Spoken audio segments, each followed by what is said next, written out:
We're here to Facebook again. We are live. What's up, everyone? Who's What's gonna be up, the first one in everybody? the comments this week? Dave, check the comments. See who the first person is. I'm gonna get things pulled up over here. Got a really, really good show here this week. Very excited about it. Oh, We yeah. got Johnny in the waiting room. What's that? It's going to be a good one. Here we go. More options. Share to a group. We ain't got anybody on yet. All right, we got two. First one to chime in. First one to go. Who we got? Smoke on the barbecue lovers. Michael Fay. Michael Fay. Dinner. What's going on, Michael? How are you doing? All right. Two chats live. Keep sharing on my pages here. Almost done. Pit Hustle's on. Pit Hustle's watching. Hey, Pit Hustle. Aaron, bring on Johnny Burkett. He's coming in. I'm bringing Johnny. We got Johnny in the waiting room. Who else we got on? That's it. Share. That's done. Come on now. We got 9 viewers. Who all we got on? Talk it up. Aaron Carney. Aaron's on. Aaron. What's up, Aaron? Aaron and Aaron. Aaron and Aaron. Aaron and Aaron. All right. Well, I got everything ready to go here with this. Dave, you got a special announcement to make. How did this weekend go for you? Oh, you want me to talk about it, beat you? Being that you already advertised to the world. Ah, look at that. Shoo! All I gotta say is if y'all are looking to cook some steaks a whole lot better than what you've been cooking, take the John Lindsay class. Well worth it. I mean, hands down. I mean, it truly paid off. I mean, it can't say anymore. I mean, for my scores to go from that to that, I'm convinced.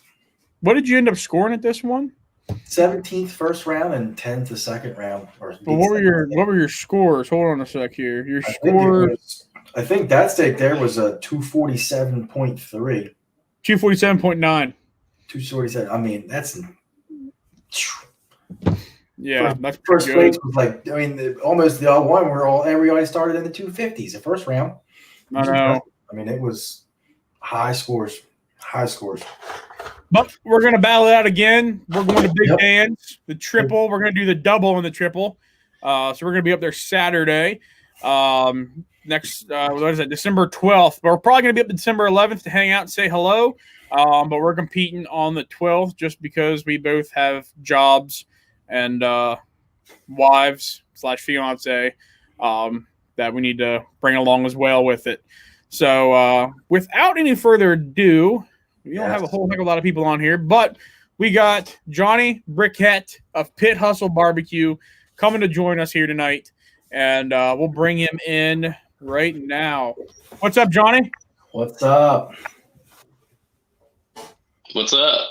I don't know who that was. That was Dave. How you doing, man? Thank you so much for being on here. Good. How are you?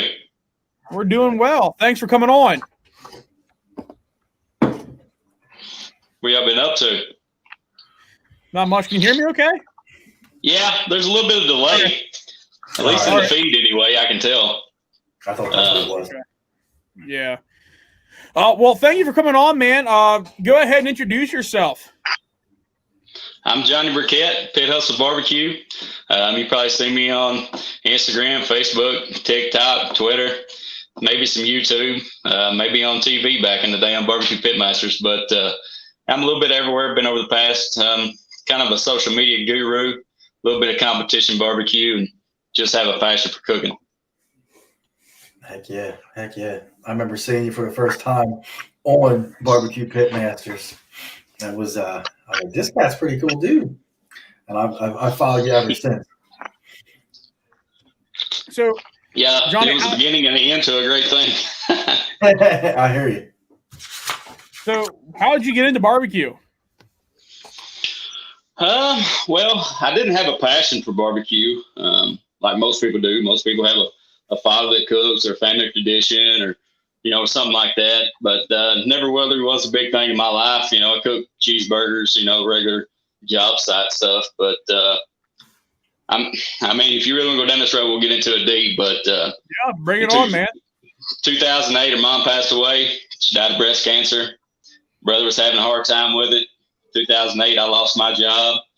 And he started dabbling around with some sauces and seasonings. And I thought they were pretty good and went out and bought a $1,000 smoker and told my wife we're going to start a catering business and going to be one of the best ones in Southeast Missouri.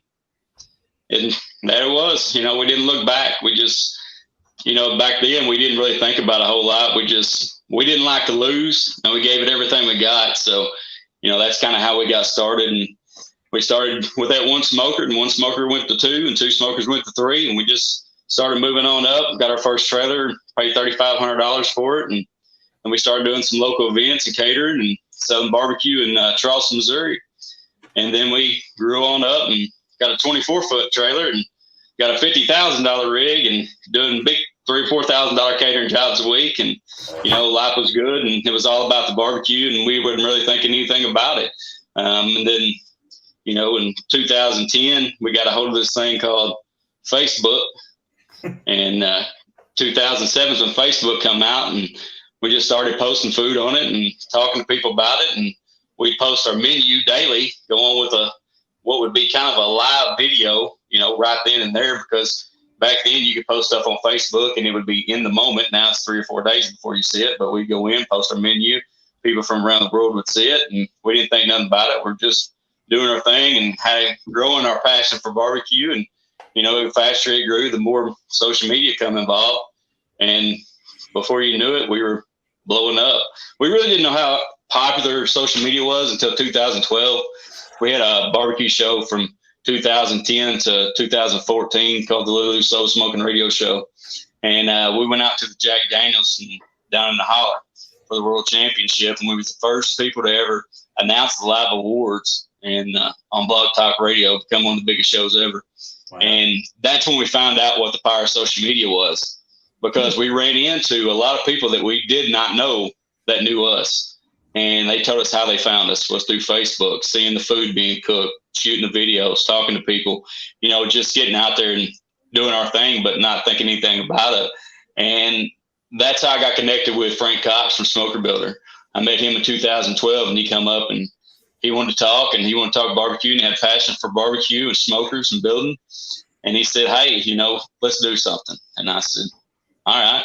So I had an old Traeger that we bought back in the day. It was a Traeger 200, the old green ones. And I bought this for like $1,500 from this old rocker guy. And you're not going to believe this story. But he come down, and I said, yeah, I'm going to buy it. He said, well, this smoker in particular, he traveled with Metallica. And I said, oh, yeah? He's like, yeah, I was a rocker. We toured around, we cooked and everything else.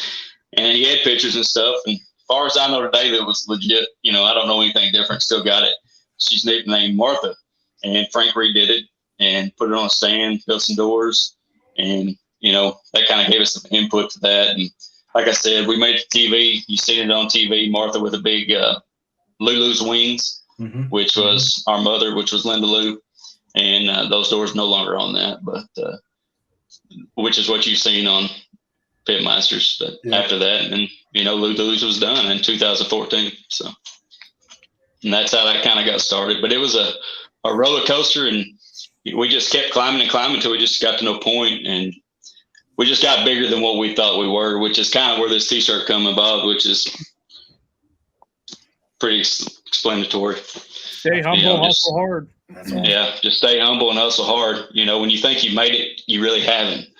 And today in the social media game, and it's a little bit different today than it used to be, but we were on that cusp of the boom of social media, in 2014 when we cut off, and we really had it big. And when you get to that point, from 2014 to 2018, kind of like when we come back, this is when Pit Hustle got developed, and we just needed a team name to cook. And between those 4 years, from 2014 to 2018, the social media bust happened. You had Barbecue Pitmasters, the TV show. You had people like Heath Riles, Malcolm Reed, meat shirts that all come out, and those guys blew up in that process by putting out knowledge and good videos and talking about barbecue, and they had good products to market. It's just, I got these right here, all the same way. They're good products. Mm-hmm. And with social media, it gives you the power to do stuff, and that's what happened for them. And, looking back, we don't know what would have happened because we had a lot of great ideas that people are doing now that we had back then. It's just the what ifs. And that's kind of where we're at today with Pit Hustle. What's the future going to hold? Social media wise, barbecue wise, and is this where we ended or is this where we expanded? Wow. Yeah. There's no one else out there that's got a better social media game than you guys. That's for sure. I love you guys' Instagram stories. I like when you're out of competitions and I see people post multiple pictures while I'm sliding through looking at each picture you guys post of your competition setup. Gotta love that chicken, that beautiful, beautiful pillows of chicken. And that's awesome to see what you guys have done and what you guys are doing for sure. And that was another thing. This year was about barbecue. Next year is about business. But, back in, I guess it was 2019 at the end of it, did you lose the feed? Nope. No, I hear a noise and it's coming from my end. Oh, back in 2019, in that wintertime, we cooked a couple contests in 2018, I think it was, or maybe in 2019. I think we cooked 2. And we just decided, hey, are we going to make this a brand? Do we really want to see what can happen with it? And we just kind of went for it, just throwing pictures out there, being ourselves and growing the social media side on Instagram and Facebook. Instagram grows a lot faster than Facebook does just because of the algorithm and stuff like that and how it works. Instagram picks everything up in 2 to 3 hours. Facebook picks everything up in 2 to 3 days, which is how the algorithm works. But just figuring out that code of how it works and using it to your advantage. I put in hundreds and hundreds and hundreds of times of research, just going into social media applications. TikTok have not been able to crack that one yet. There's no rhyme or reason or anything for that one. It doesn't matter what you post. Something can go viral, something may not. But absolutely, yeah. TikTok's a whole different game. But we just wanted to bring up. Go ahead. What did you say? We just wanted to bring awareness to barbecue this year, and that was the whole point of cooking out of the tent. We wanted to show that anybody can cook barbecue. I got a $50,000 trailer and truck sitting in my driveway that never left this year to go cook barbecue anywhere.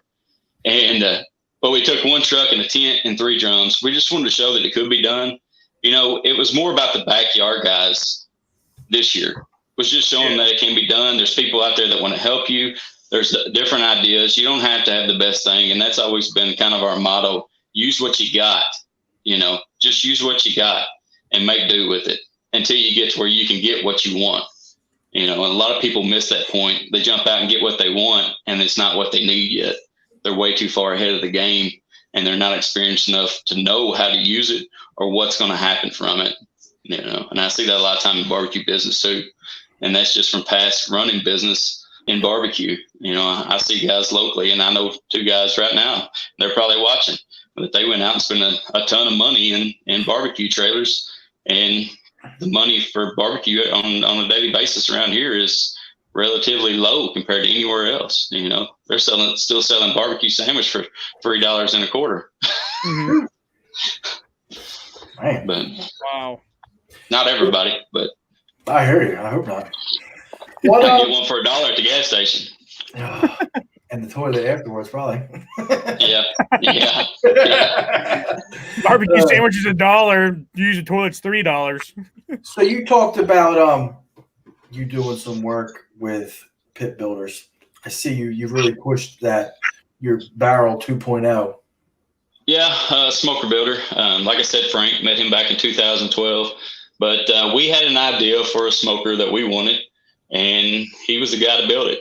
And he designed it with us, built it. It was kind of a one-time thing for him. He hadn't done it, didn't for sure if it was going to work or not, and we didn't either.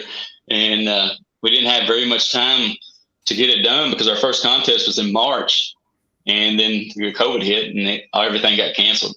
So it gave us a little bit of time to test and tune and run everything and try to figure them out and see how they were going to run. Not everybody else has got a 3-inch stack in and 3-inch stack out. But the DraftMaster system helps control that fire where it's not as hot and gives it more consistent, even heat throughout the cooking process. We've also been working on something here lately, a little bit different using it that we figured out at the end of competitions that may have helped us just a little bit more. It's just that cooking process and experience and figuring new things out. Because if you're not learning every time you're cooking, then you're doing something wrong. Absolutely. Can't say that to anybody yourself. Yep. So go ahead. We're not the best competition cooks in the world, never claimed to be, but it's always been fun to us, and it's been more of a marketing ploy for us as throughout our lives. We won our first trophies and then become grand champion barbecue, and the people want to find out about it, and it's just kind of the progression of it. But we just love it, and the people win. It's more important to us than it is to win. Absolutely, and you guys do very well. I mean, you're turning boxes. Whenever I see them, I'm so jealous. Like, I want to take the Pit Hustle class for sure. It would be definitely be something I'd be interested in taking. But you'd be amazed. We still get 6 and 7s, and I can't understand it sometimes. But even just on appearance, and man, it's a killer. That's just the judges. Gotta be, especially with them boxes. You just gotta pick it up and go on sometimes, and Aaron knows all about that. He builds really good boxes. So what you're cooking on? We talked about the smoker builders. But you're cooking on this Pit Hustle Cheesy Pete's, man. I don't know why I do a podcast because I can't talk half the time. But you're cooking on drums for competition. What other smokers do you have in your arsenal? Oh man, we got some Pit Boss grills, an Oklahoma Joe. Got 5 125 Traeger old models, the commercial ones that were built in the barn. It's got the front deck on them. Those are the ones that made us Lulu's famous, I guess you could say. And then I got a Traeger 200, which is the one Frank redone, which I burn wood out of now. And that's the one I cook all my barbecue for, as far as local and stuff like that. And it's really been the staple. And it just does something to the food that you can't replicate with a different smoker. And I burn sticks in it. It's kind of a custom deal, but you'll never see another one like it in your life. But it does amazing. It really does cook very good barbecue, and it's a great system. It's not a rotisserie, which is what changes everything. It gets that appearance of the barbecue because everything gets to cook instead of getting the drippings on it. And then I can rotate the shelves. It's got 4 4x5 shelves in it with 2 doors that open up, and everything cooks even. And then you also get to keep your appearance, which that was the one thing that we found early when we started barbecue. It had to look good and it had to taste good because first people eat with their eyes. And where we got our showmanship from was we would actually go out in the streets and carry a rack or 2 of ribs with us. And, hey, would you eat this? And, hey, you see this? And people would see it and they'd follow us back to our trailer. We did whatever we could do to draw somebody's attention, whether it was on Facebook or whether it was in a live event. You got competition and you have to deal with that. So we wanted to promote and produce ourselves the best as we could, and that's everything's 100% real. We try not to Photoshop or filter anything. We have a few things, but we don't hard filter anything. We want to be as original as possible. And that's the one thing with our Instagram. We want it to be natural. We didn't want it to be, somewhat cookie cutter. Sometimes you'll go to Instagram and their page everything will look the same. And, that used to be good for the Instagram algorithm, but it isn't anymore. And if you look at ours just looks like a bunch of stuff. We got pictures of food, picture of competition, maybe a picture of me or somebody else's sauce. There's no rhyme or reason to it. And I think that's why people like it a lot, because it gives a little bit different flavor than what they're being seen. And that's also since we're talking about the algorithm of Instagram, here's a critical point, that pictures used to be a big thing, and you could post a video and you didn't get any traction. Nowadays, it's reversed. You're getting more traction on videos than you are on pictures. People want that 10 to 30 second clip, which is why TikTok has grown up so much. People just wants to flip and see. And nothing against YouTube, but nobody wants to watch a 30-minute YouTube video, which is kind of why we don't really post YouTube videos no more. We just want to adapt it down. I mean, think of it yourself. I watch a ton of YouTube a day. How much time do you spend actually watching the whole video that you clicked on? I'm speed clicking through to find what I want, and then I'm moving on. Unless it's something really knowledgeable or something intriguing that hey, I like that. Maybe a Heath Rouse video, I'll watch it all the way through, or or Malcolm Reed or something like that. But every once in a while, if it's really long, you're just speeding right through it. Yeah, you get the people you subscribe to that you want to watch all their stuff, but then if you're going to look for something like how to do, how to cook competition chicken, which you guys don't need to learn how to do, but how to cook competition chicken or something like that, you're skipping through it trying to find, the info that you're actually looking for and whether it's worth watching or not. You're not going to sit there and watch a whole video. And that's the thing, nothing against any of those guys, but here's the problem that you have with those videos is you got a rack of ribs. Everybody spends 15, 20 minutes skinning out, seasoning, trimming those ribs, 5 seconds of cooking, and then they're done. And the process that you really want to see is the cooking. There's 1,000 videos out there on how to skin and trim ribs, but there's not a whole lot of videos. What'd you do different when you put them in the smoker? What temperature did you put them in? Did you change something different? Did you go salt and pepper? Did you use this seasoning? What time did you wrap? Well, what did you add to wrap? Or maybe you didn't? Because when I cook baby backs, I don't wrap at all. I spray, and that's it. I serve them right off the pit. But what did you do different? That's what we want to know. What sets you apart from everyone else? Right. So are you doing anything differently from your catering than you do with your competition? Yes, totally different. 180 food. Not even the same. And we say it all the time. We don't like competition food compared to our regular food. And we a long time ago, we tried to use our regular food at competition. That doesn't work. We used to cook baby backs, back in 2012, which, that didn't work. But we do use our seasoning and our sauce, but we just don't do the food or the techniques the same way, which is why we switched to the drum. We're low and slow on catering and event food, and we're hot and fast on competition. And that's all because, we want to sleep less time. And that's what the judges are preferring anymore. That's what they want. So that's what you got to give them. But yeah, we're a low and slow process. It's really a simple process. And I got OCD, so we're really meticulous. And it's the same process every single time. That's why the food turns out almost identical every time it's cooked, which is why customers like it. They like consistency. They don't want a good product this time and then a bad product next. Word of mouth is your most powerful tool for your product. And if you can get those people on, and then you paste that with social media, and then before you know it, you got a snowball effect. Definitely. Absolutely. And since we're talking about this, I mean, I've had a catering and event business for the last 4 years since we split, but this year is going to be a name change. We're rolling it into Pit Hustle. So you're going to see that name change coming. I haven't really decided on a name yet. I mean, it's either going to be Pit Hustle BBQ Local, or we're going to go Pit Hustle BBQ Catering Events. Already booking stuff for next year. Just going to kind of roll it into that. Everything's already going. Already got the merch. Everybody kind of knows. Probably won't be Johnny in that. I don't know.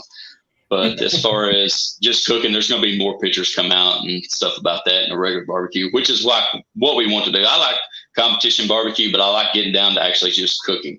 Whether it's barbecue or just food at home or around the campfire or cast iron dishes, stuff like that, and that's kind of what I want to imply just a little bit. So we were talking a little bit about before we went live about, you're one daggone busy dude. Tell people a little bit about what it's like being an influencer. I mean, how many hours, you don't have to go too much in depth, but I was just blown away by how many hours, you are working at this, and it shows off. But man, you got, 2 full-time jobs that you're doing with this. And it's not, just I'm going to cook some barbecue this week and take like 7 or 8 pictures and then post them throughout the week. Like I used to try to do, this is a job for you. It really has become a job. And that's why I said it become whether you're going to stop doing it or you're going to progress into a business mode. And that's where I've been in the last few weeks, is in business mode, getting platforms set up, connecting everything, getting shops connected, getting everything connected to the website, just starting stuff. But which some people know I got twin brothers, some people don't. That's why there's Johnny, because there's two of us. But and you don't have to remember each one of our names. But he's got a woodworking business. I do the barbecue business on the side. I also help out with the family farm. And we both work swing shift 12 hours a day. Last 2 weeks, I worked 180 hours. And then that week that we were supposed to go to Kansas, I worked 16 hours all week, which is why we did not go to Kansas, because we were going to have to get off and Friday morning, drive 7 hours, sleep on the ground, get up, cook, pack everything up, drive 7 more hours and go to work. And we just figured we couldn't make it be done. So, but yeah, social media wise, I'm putting at least 10 hours a day into social media, sometimes more than that. I get an average of 4 to 6 hours of sleep a day. Most of the time, 4. Right now, I've been up since 9:30 this morning when I worked off.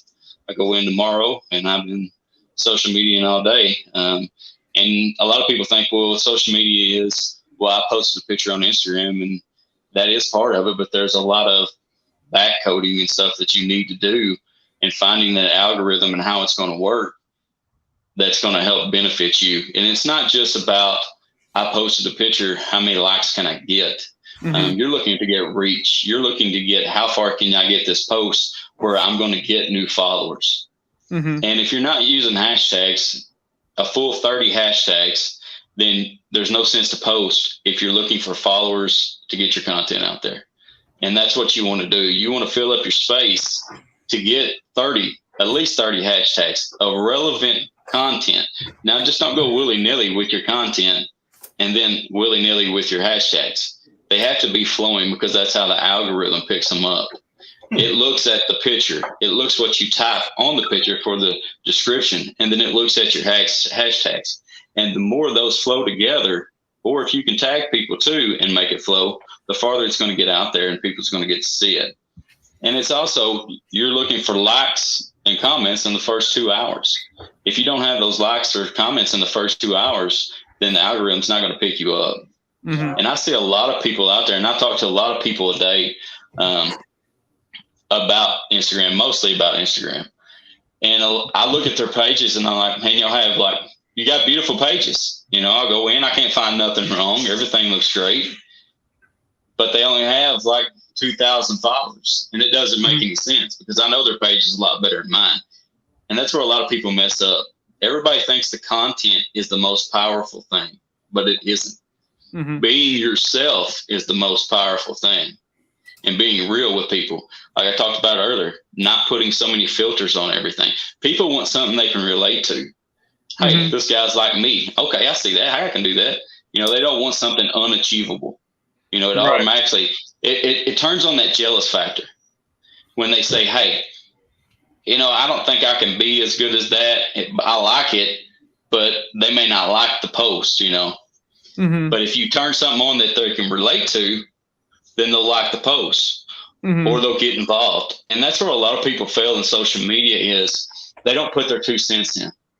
If you listen to Gary Vee, that's the biggest thing I can tell you. I listen to Gary Vee and things that he does. And if you don't put your 2 cents in and spend time investing in people, they're not going to invest in you.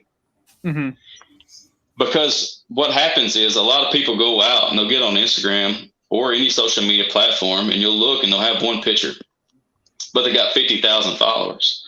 Well, they bought those. There's no doubt about it. And that's the problem that a lot of people have. They built up a false environment around them instead of building up a foundation of like-minded people that like your stuff. Right. That was the first thing we did on Instagram, was we went in and found competition barbecue people that we could relate to. And we could share in content. They liked our post, we liked their post, they'd follow us, we'd follow them. And then you just build a steady, just keep on moving up, and then you start expanding. Right now I'm expanding. Once you get to 10,000, then you can start going out to different people and stuff like that. But the number one thing is be personable. Somebody's calling me. You're fine. They turn this off. Phone call. Wow. Man, I tell you what, learning a lot about social media. I mean, you look at my potato of a page.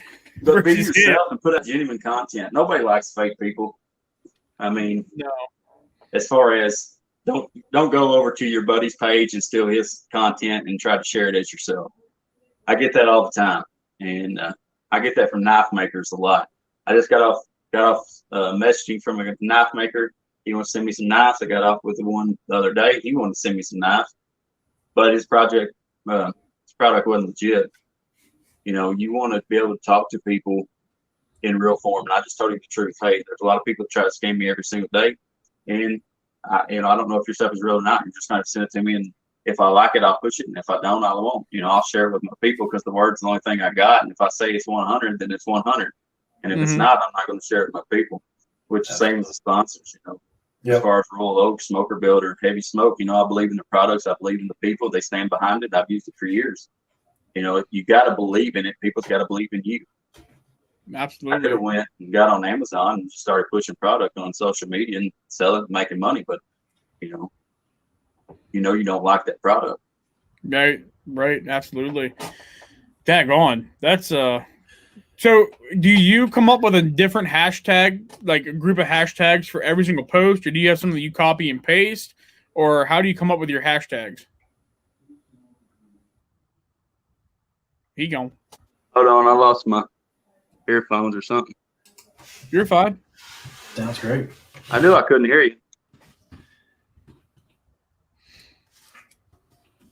Everyone said that people are traveling to Kansas City this week. That's why we don't see our usuals. We got Coach on here. Yeah, what's his name? He's actually driving down, he said. Yeah. Whew. Let's take a look here. We're going to go through, pull up. Can you hear us? I'll tell you what, if you guys don't follow Pit Hustle on TikTok, Pit Hustle BBQ, you're missing out. It's like my favorite TikTok on there. Daggone, this whole podcast is just falling apart. You chat on the lean. The tape's wearing down. But thank you, John, for giving the comment. He said he congratulated me, Jake, for beating you. No, yeah. Yeah. Don't worry, John. I'm the one that told you about his class. Hey, well, you didn't tell me nothing about it. You just said it was good. Oh, I told you to take it.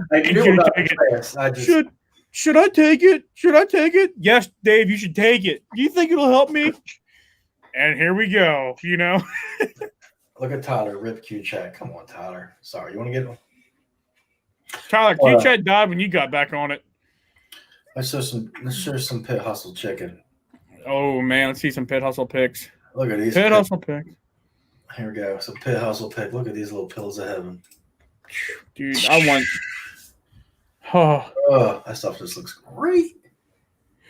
I got a lot of questions. We're gonna have to ask him about this because I don't know how I feel about this. Hold on.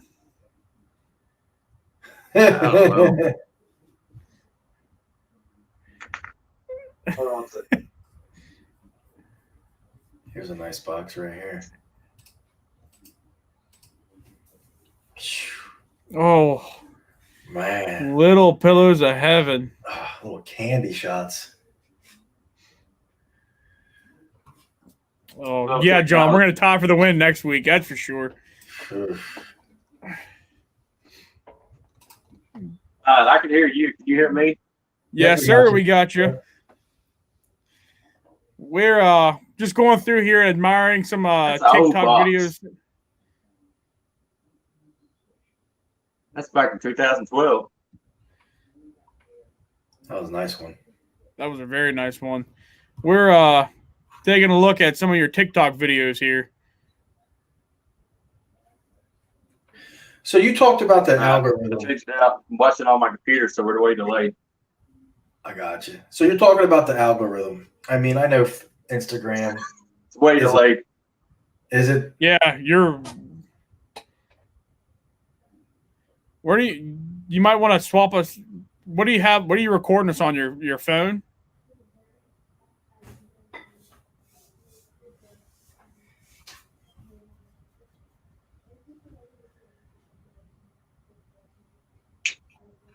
Can you hear us, Johnny? That phone call messed everything up.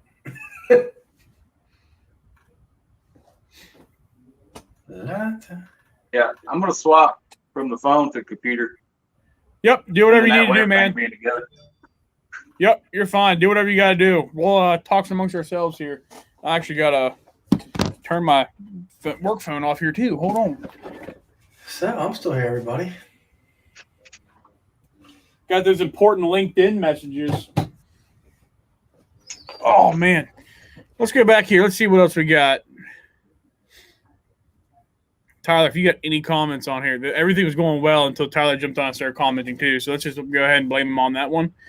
Oh, look at that. Q chat is dying just as hard as Jake's SCA winning streak.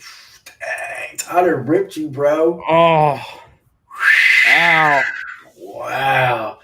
Screenshot that. Let's go back here. Let's see what else we got. That's better. Tyler, if you got any comments on here, everything was going well until Tyler. Yeah, but now I hear myself in the. Go ahead and blame him on that one. Wow, that's right. Q chat is dying just as hard as Jake's winning streak. Ripped you, bro. Yeah, Johnny, I can hear you, but we also hear our feedback on there too. Wow. The other feedback? Hold on. Let's go back here. Let's see what else we got. Sorry, Dave. I should stop whistling because it hurts your ears. I apologize. Check this out. This is one of my favorite videos of his. Hold on. Let me get back. Hold on. I got a couple of them here. We're all on a lineup. Share screen. Share screen. Share screen. Here, we got this one. Check this out. I want my freezer to look like this. Oh, look at that. Just full of Snake River Farms and Compart. Mm. Oh, man. Got the roar, got the timber, or the, whatchamacallit? There's all the merch. Yep. Here, this one too. Hold on. I'm clicking on the wrong side. There, this is a good one too. Look at those. Pit Hustle in the backyard. Yeah, them 2 Oh, my, yes. Yeah, them 2.0s are sweet. Oh, man. Roar, got the timber, or the, whatchamacallit? There's all the merch. Can you hear us, Johnny? Here, this one too. Hold on. Yeah, I think that's a lot better, isn't it? It is, but we can hear. Can you hear us, Dave, from the past recording? Yeah, Oh my, yes. So we can hear us, like we can hear the delayed talk. Hold on, Delayed maybe on talk. Facebook. That's what it is. Can you hear us, Johnny? Is that better? All right. There we go. There we go. I went in and muted the feed from Facebook. No problem.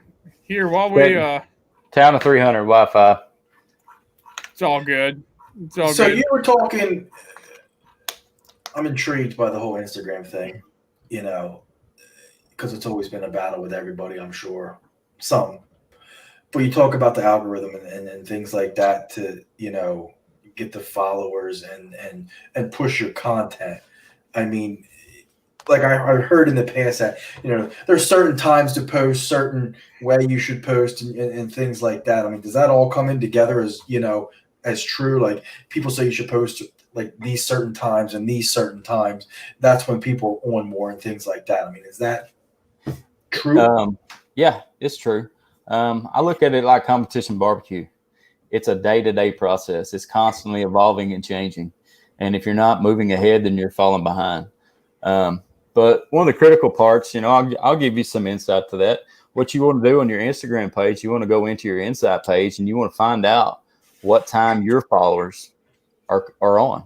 What's the most time that your followers are on? What time are they interacting with your page? Is it 9 o'clock at night? Is it 5 o'clock in the day? Is it 11 o'clock? Is it 12 o'clock? For me, you know, it's different than it may be for others. You know, 11, 3, 5, you know, 9 is great for me. And that'll tell you everything you need to know about how you need to target them. It's kind of like hunting. You know, that's what you're doing. You're fishing. You're fishing and hunting at the same time. Nice. You know, you're hunting for new people, but you're trying to catch something that you haven't caught before. You know? See, that was a big thing that, and someone said that to me before was, you know, look at your insight, but I never really knew how to look at it. And you could see the people that were actually like my one friend said, don't get into it too much because it's just not worth it, because it'll bug you out. And like people following you and people who follow you and then unfollow you just to get their followers and that kind of stuff. It's like, just don't get into that because it's just going to nerve wrack you. But it's the game at that point in time. And that is a big problem. And the follow-unfollow thing does not work. It just doesn't. It did for a time, but it does not. And I don't do that. And I hate that. And I got a ton of people that do that to me. And I see it, and you'll be so close, and you'll be like, because I'm fixing to roll 10-2. And I like four followers from rolling 10-2. But when it gets close, somebody will unfollow, and then, it'll slow it down a little bit. But that doesn't work, But you can go in and look at your followers. You can look at your content interaction, and you can look at your overview just to see, what's going on and what's the best times for you to post. Is that, my best time between November 3rd and November 9th was a Monday. And that was the best day. I don't know how to find that kind of stuff. That's very interesting. You're inside. Yeah. It's right on mine. It's right here. In all your stuff. I can't do it. Mine's right there. Okay. I might have my page set up. Now my Instagram has changed because I've went over 10,000. So it may be up in your little bar thing. If you go into your thing, Jake, if you go into your little dude in the bottom right and then click that, it says insights. It's right there underneath your edit profile. And then you go in and it says your last 7 days and everything like that. Yeah, it'll show your content interactions. It'll show your top post. Our best post is 20,000. Wow. That's our best post. Organic. And that's another thing. A lot of guys, they'll push the post and sponsor it and stuff like that. We have tried it and tested it. But what you want is an organic base. And that's why I talked about earlier about being original in your own original content and targeting the people that you deal with, which is barbecue. You don't need yoga. You don't need farming. You need barbecue. And when you build a genuine base like we have, because it's all organic, that you have people that interact with you, and it's a true base. Instead of purchasing 50,000 followers that's never going to like your page, interact with it, you're not going to get nothing from it. It's just people are going to look at it. You got one post on it, laugh at you, and move on. Exactly. I got people that send me stuff all the time. Hey, will you show my stuff off, or can I send you something? And I'll go and look, and they got one post. What am I supposed to do with that? That tells me right away that it's not legit and they're scammers. And there's a ton of those people out there. And that's why I was telling you about the knife makers earlier. I get a knife all the time. Hit me a knife maker a day, man. I'm like, I don't get these knives. Yeah. No, check my knife. I'm like, what is up with all these knife things? Yeah. I learned out a while back that a lot of them are just scammers. I've never hit anybody up, but it's always all the time. Oh, hey, let me get. I'm like, whatever. Now I do a ton of research before I ever tell anybody to send me something. Sometimes they send stuff, sometimes they don't. But I hear you. Yeah, my Instagram's trash right now, so I just learned how to switch it over. I just switch over from my personal account to a different account, and there's no insights or anything like that. So I'll have to play around with Q-Chat on that for sure. I mean, there's a lot of secrets. I'd like to kind of do a class over it. A lot of people has asked us to do some stuff like that. I like to give out free information, but sometimes you got stuff that you need to charge for. Absolutely. That's just the simplest way. And I'm just going to, here's the most basic way I can tell you to get a follower. And the hands down, but you have to put time in. You want to find somebody that's like you. Okay. You find somebody that's like you, go in, look at their page. They got at least 10 or 20 posts. They're cooking barbecue, whatever you like. Like some pictures that they've posted. Follow them, send them a message. Now, don't send them a copy and paste message that you send everybody 100 times that look like Donald Duck wrote it. It's just the same thing over and over. Talk to them genuine. Invest in them and say, hey, if you like their page, tell me that you like their page, and then read their bio and say, hey, I noticed this in your bio. I like that too. Maybe use the same charcoal, or maybe use the same seasoning or something like that. Or maybe in the post, they were cooking chicken. You was cooking chicken the other day and say, hey, I saw your chicken post and I thought it looked good. I cooked some chicken the other day. And you invest in them, and then they'll return it back to you. because the number one thing is people like to feel good. Mhm. And when you put interest in somebody, they'll put interest in you. You go in, they like it just as much as you do. They like that click, that ding, that jackpot, big arm pull of that bell going off. And oh man, somebody commented on my post. Oh man, they followed it too. And then they look and they say, oh man, it's Pit Hustle. And they got 10,000 followers and they like 25 of my posts and they sent me a message. And then, Right. Jackpot. Exactly. But I'm not going in and giving them generic messages and just saying, hey, I like your post. Come to my website. Hey, I like your post. Come to my website, follow this post. And that's what a lot of people do. You have to be genuine and real with people. I want to be 100. Yep. If you do that and invest the time, you'll see your Instagram grow. If y'all want to talk later on off camera about some stuff, then bring it on. Then we can do that, Bring it on. But there's a lot of easy things. But you have to, it's just like anything else. You have to put the time in or you're not going to get it. Absolutely. That's great, great advice. So what are your plans? What do you hope to get, Pit Hustle to be? What do you want? Do you want Johnny Burkett to be a TV host? Do you want to have a restaurant chain? What are your goals for Pit Hustle? Well, I already got called this year for a show on the network to host a show. That fell through at the last minute on the History Channel, so there will be a barbecue show coming out on the History Channel, maybe even a couple of them. But I was hoping, one guy thought Johnny was great for it, and the network kind of said they didn't really know, and they had to move on with some things and get stuff done quick. So, it moved a little faster than what I thought. Everything happened in a week. You know how Hollywood is. It's bang, bang, bang, and you got to be ready to go. And but yeah, I don't know. I've never had no interest in a restaurant. The food truck was always our rolling restaurant. When we started. Like I said, when we started out, we had one smoker and we had a tent selling on the corner of Vine and Main in Charleston, Missouri, and it grew from there. And, we grew that so good that it drew so much national attention. And you're like, national attention, which there was a lot of people come from Memphis and St. Louis to eat barbecue, but it drew business national attention. And Dollar Store and Family Dollar were fighting over that property that we had a chance to buy for $10,000 that we didn't buy because I had a friend that owned it. And he allowed us to be there. And I was like, well, it's not going to sell.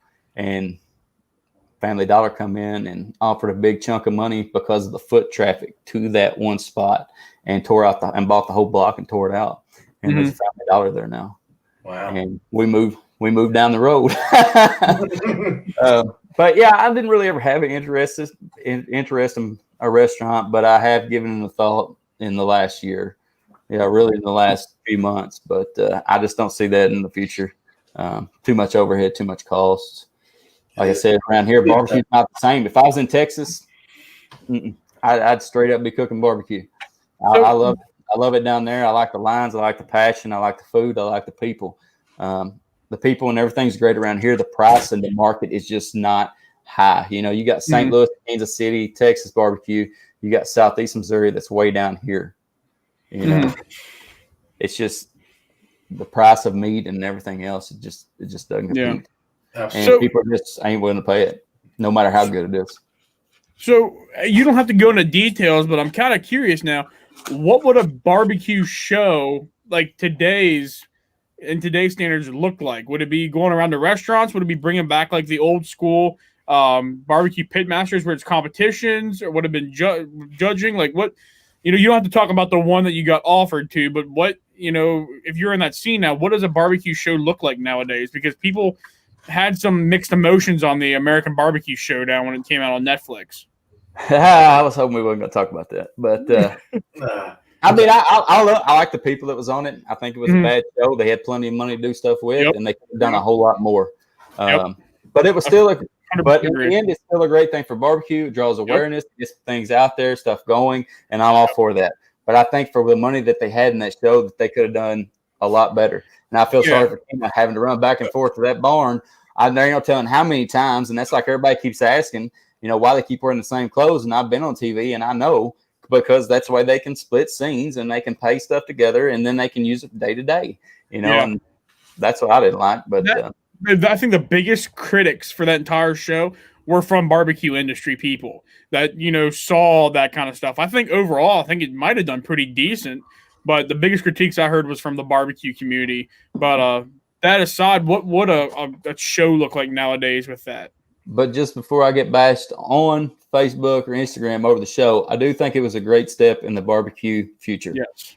And the people that were on it were great. Yes. Just maybe just not the format. Man, I mean, for me, me and my brother talked about this, and, you know, I could probably call a guy up and just say, you know, this is the kind of show that you need to do. And that's kind of what I was thought I would be able to work out kind of with that kind of move. But if you're going to do something today, you're going to have to find something between barbecue pitmasters and street outlaws. And you're going to You're going to have to get something to grab somebody's attention. Nobody wants to see an old fat guy cooking barbecue in the parking lot behind the grill. I mean, that's typical stereotype of barbecue of what people think. Yes. You know what I mean?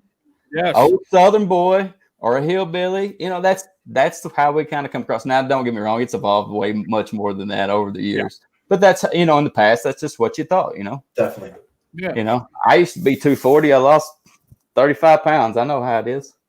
But don't trust a skinny cook. But yeah, you got to find something like that that's interacting. And, you know, Myron Mixon was a thing of his time. And that, just face it, he brought barbecue to light with Barbecue Pitmasters. Yep. You know, and it changed a lot of people's lives. A lot of people's lives. That's why I do barbecue. Some for the good, some for the bad, some just for the dreams. You know, that may not have made it to the show, but you know, they got into barbecue, and that's what you need. You need a jumping off point, kind of like a rally point, you know, to say this is what's going to happen, and we want to bring something back and do something. I thought the first episode was really, really good. That's my favorite episode.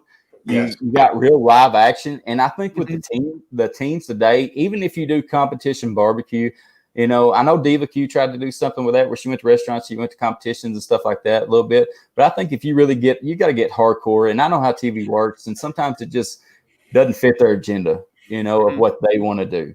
You just got to kind of, this is how it's going to be type deal, and this is what you need to do type deal, and make it reality barbecue TV. You know, you got really great cooks out there that you could follow around. Look at this points race this year. Look how close it was, how crazy it was.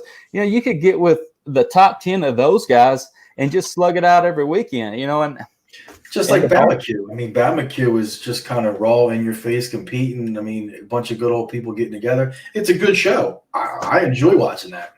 BBQ was good, and I liked it. And I know a lot of people got turned off when they went to a bunch of sponsors, but they still have to pay for the show and stuff like that. And, you know, I know I got a little bit repetitive, but I mean, it's just, that's how TV is.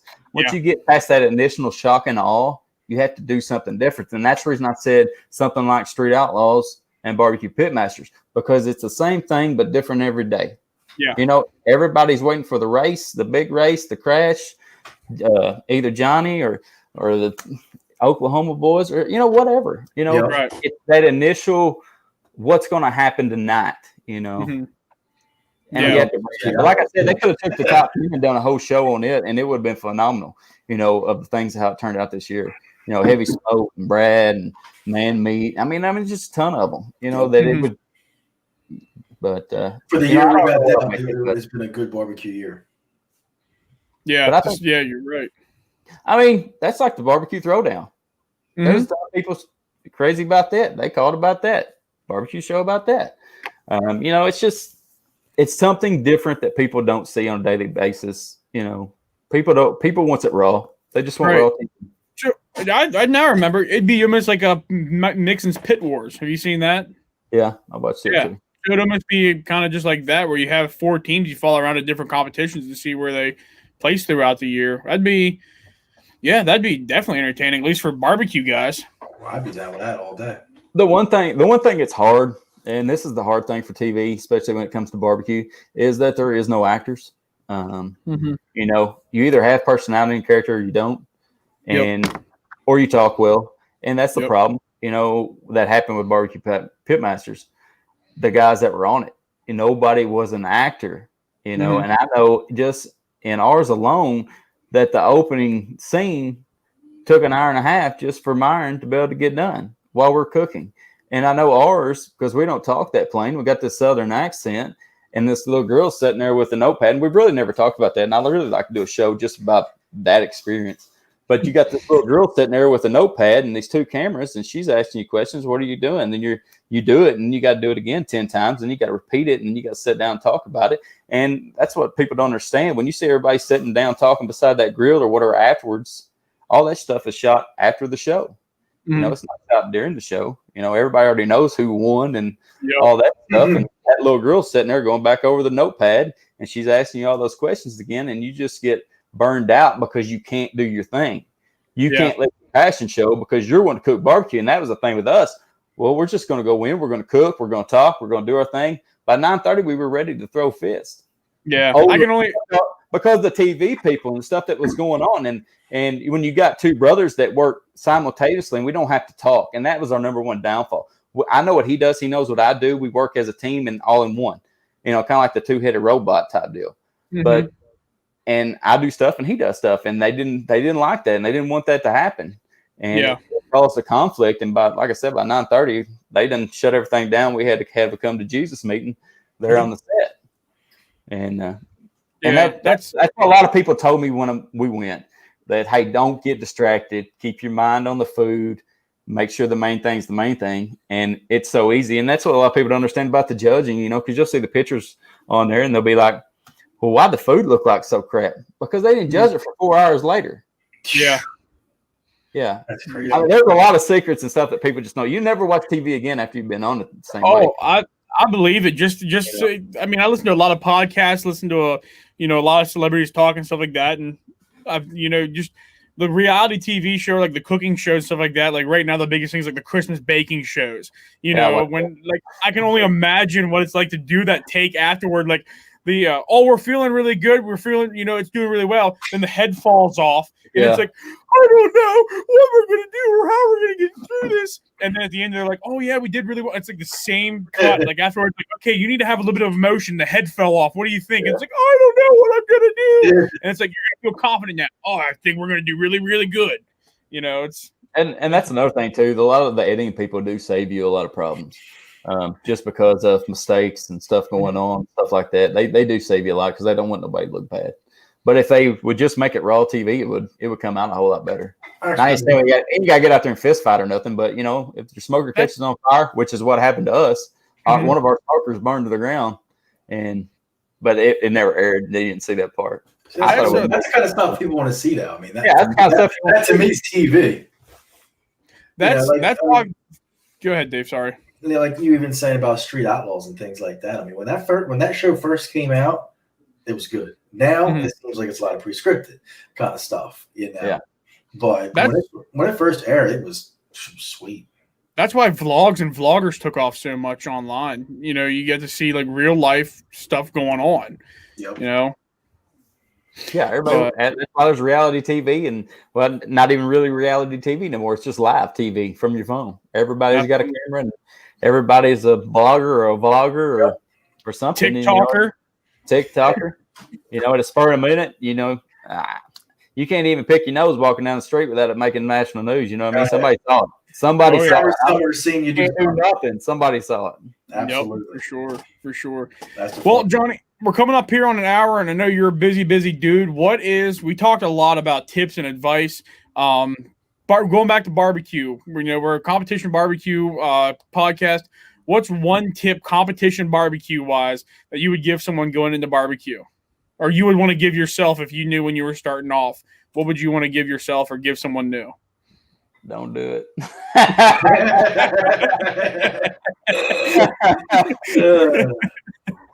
No, probably the number one thing. If I was going to do it again, the number one thing, hands down, if you're getting into competition barbecue, and a lot of guys have said it, if you're going to do it, just go ahead and take your class. Mm-hmm. I know there's a lot of people out there that says I can do it on my own. I'm just as good as them. I want to see what happens. Don't waste your money. You're looking at $1,000 a pop every contest. Yep. Before you, even if you don't even have a smoker or a trailer or a tent or whatever, but you're looking at $1,000 every contest, easy. Absolutely. And a contest is going to get you way ahead. And we didn't have that. We didn't have that, back in 2010. there wasn't nothing on YouTube. You just kind of had to throw it against the wall and see if it stuck. And sometimes it did, and sometimes it didn't. And, we won a few trophies doing that. But, now it's a lot different game, and we swapped our game up too. Those guys are going to get you ahead. We took Chris Schaefer's class. We knew we had to. When you're that far out of the game, you have to have some kind of idea of what you need to do, especially coming in cooking on drums, since we changed over and we didn't really cook that much on drums. So you really had to. But I know there's a few good classes that are coming up. Also get you a smoker builder drum, some Royal Oak charcoal, heavy smoke season, and you're good to go. Get the Pit Hustle chicken, the chicken trimmer. Get the chicken trimming kit and go. Yeah. If you want to be a killer in chicken, then we're probably gonna put out a video this winter, hopefully. And chicken's been our number one thing. Used to be our worst category, and brisket used to be the best. Now brisket's the worst. Can't even find that one anymore. And chicken's in there. So I feel real confident in chicken, and I know it's nothing like what anybody else is doing right now. And who's to say next year? It may not hit, but for the last 2 years, it's done really good. Except for the last contest that I was highly mad about. But yeah, it's been our category. And like I said, we use our products. So it's just been a good one for us. Well, give yourself a shout out. Where can people find you? I got your stuff pulled up here, but go ahead and tell people where they can find you. And I'm going to put up here on the screen, and we can follow along with you here. Well, you can find us on Instagram. Everything's underneath Pit Hustle BBQ. You can find us on Instagram. You can find us on Facebook. We also got a Facebook group. It's called Backyard Barbecue and Competition Barbecue. And then we got Twitter. We got Parler. We got Pinterest, which I've been working on this week. And then we also got Twitter. More things are going to come to each platform. I think we got one more. Oh, yeah, YouTube. Not really a whole lot on YouTube. But on each platform, it'll be somewhat a little bit different. Not all going to be the same, but the Instagram's still going to be the main one. Then we also got the website, which is www.pithustlebarbecue.com, where you can get shirts and hats and seasoning and coffee mugs and, whatever you want type deal. Basically, that was just to kind of sponsor our barbecue habit to go to competitions, but now it's kind of turned into a business. So we're just rolling on with it. We're going to add a few things, change a few things, and for 2021. Daggone. Well, Johnny, thank you so much, man, for coming on the show. Stay humble, hustle hard. Stay humble, hustle hard. And, dude, I would probably talk to Dave about this, but, dude, I know you're a busy guy, but I would genuinely like to have you back on here a couple of times just to pick your brain about different things going on in the barbecue world, shows, sauces. I feel like we could talk to you for hours. So I'd genuinely like to have you back on sometime and just to chat about, we talked about social media here, talking about competition barbecue for an entire one sometime. Yeah, we can have some fun too. I got some funny barbecue stories too. But there we go. We haven't even cracked into the stories yet. So, but Johnny, thank you so much, man. Have a great evening. We're gonna wrap up here real quick, and we'll talk to you here soon. All right, thank y'all. Yep. All right. Well, that was a very, very informative podcast, and I feel very bad about my social media right now. Like I said, it's a game. It is. That's good. We appreciate everybody coming out. We appreciate the love and the support that we get. Yeah, absolutely. And we're coming back to the East Coast next week. Who we got on next week, Dave? I don't know. Everyone's favorite couple. Boggs. Oh, yeah, why did I forget? They're coming back from the divorce tour. Yeah. Boggs Hall. Featuring Josh and Ashton. We're looking forward to it. He's been doing it this year. Very good. So, all right, guys, we're going to wrap it up here tonight. Thank you all so much for watching, and we will see you all next week. See you later. Later.